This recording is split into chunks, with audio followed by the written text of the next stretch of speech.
नैबे जाहैबाय हार्डवेयर दखाननि गासिबो मोनजोबो मा नांगौ गासिबो लांफैनो हागोन A to Z। ओमफ्राय मोनसे खोथाया जाहैबाय मा नैबे मा जिनिस बेलाय बे सिमेन्टआ गाबाय दखाननि ओमफ्राय सिङाव बाला खोनाय नालाय दाना बे बालाखौ मा खालामखो नै बेरे खंख्रमाया दिहुनजोबनानै जायगा गैयियावनो बेहाय बासा लानानै दं आरोखि।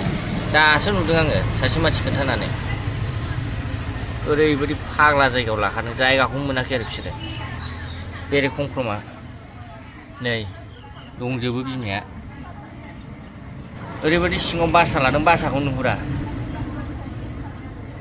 बिदैबो जाबावबाय खोमा सिङाव। दा बेखौ मा खालामगोन माने बे सिमेन्टखौ देखुनानै बेरे बासाखौ हाननानै सिमेन्टखौ उनाव गोदान बानायफिनसै। बेथ' गावदों नालाय नै रड होनानै बानायफिनगोन उनाव खिन्थु बे बेरेखौहाय बे देखावनानै बिदै जाबायबा बेखौ हाननानै जानोसै आरोखि। ओरैबायदि फाग्ला जायगायाव लाखादों ओरैबायदि उसुबिदा असान्थि जायगायाव लाखादोंना गावसोरसो मिथिसिगौ। बेरे खंख्रमा बेरे मोदै जाग्रा बिदै जाग्रा